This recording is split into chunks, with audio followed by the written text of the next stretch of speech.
Hi everyone.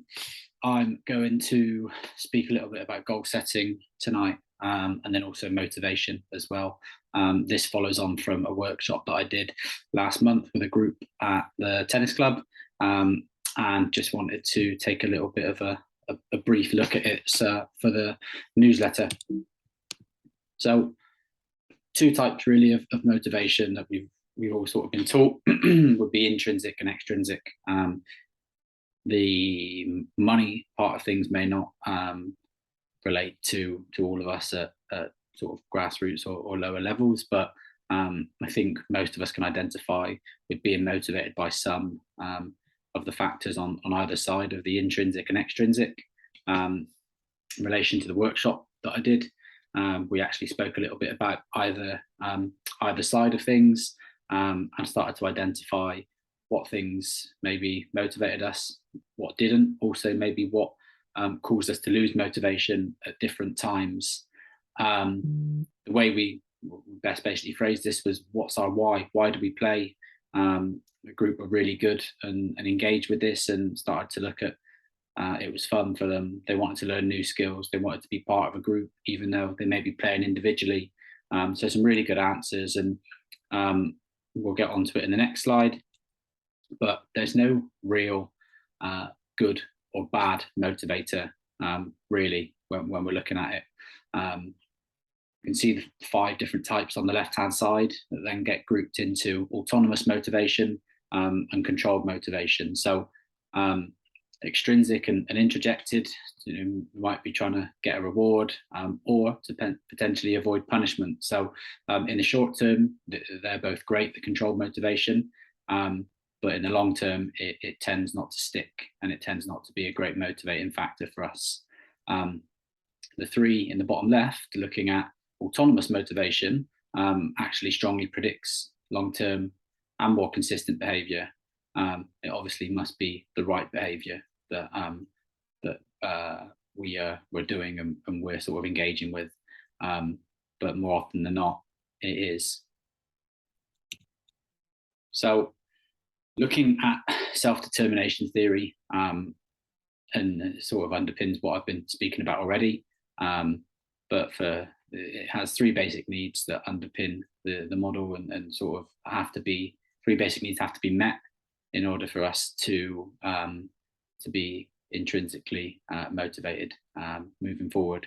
And they are competence, autonomy, and relatedness.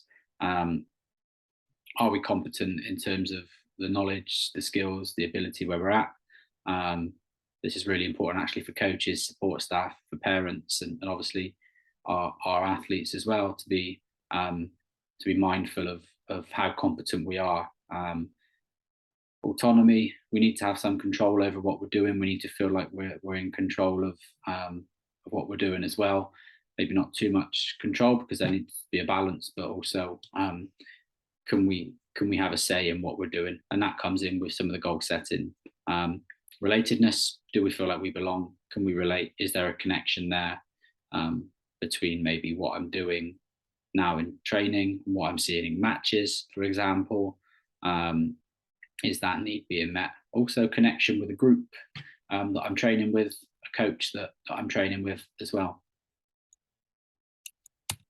So I'm going to show you briefly SMART goals. I've spoken about this, I think, before in another video. So I'll leave this up here for a second, and I'll attach the PDF, but I'm actually going to move on to the podium goals that I did with the younger group. So I like this just because it's a different way of looking at goal setting. We actually work from the bottom up. So looking at the bronze first, up to silver, up to gold. So each different level is just a different level of happiness. We're going to be still happy if we achieve our bronze goals or our bronze targets.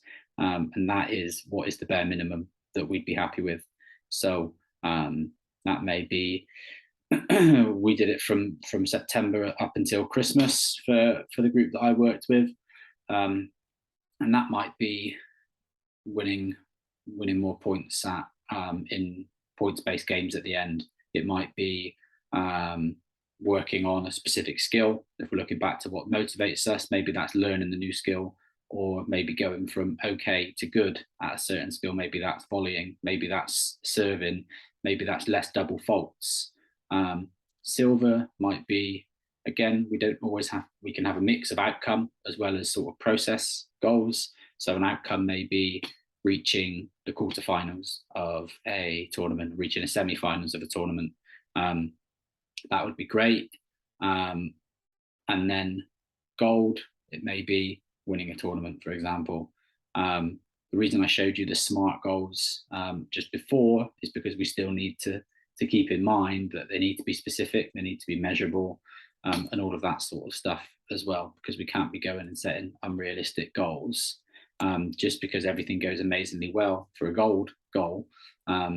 It doesn't mean that we're going to turn professional in 3 months' time. So we still need to sort of manage our expectations, and at every single level of for these podium goals would be how am I going to achieve that? What strengths, what abilities do I have? How's that going to look like in practice? If my gold goal is to win a tournament, what's the process behind that?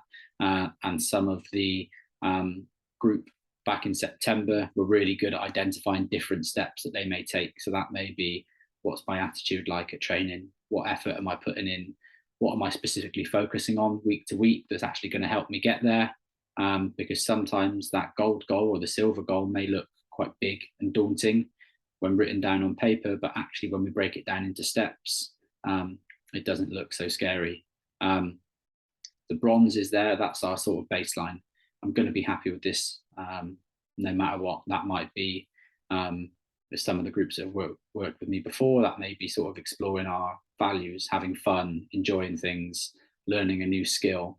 That may be the baseline, and we can always sort of hit that. I'm not saying avoid outcome-based goals, for example, winning things, that sort of stuff.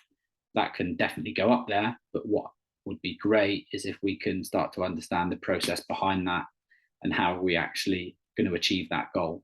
So give it a try, 3 different levels of sort of goals and what we'd be happy with. And the biggest thing for me is remembering how are we going to get there?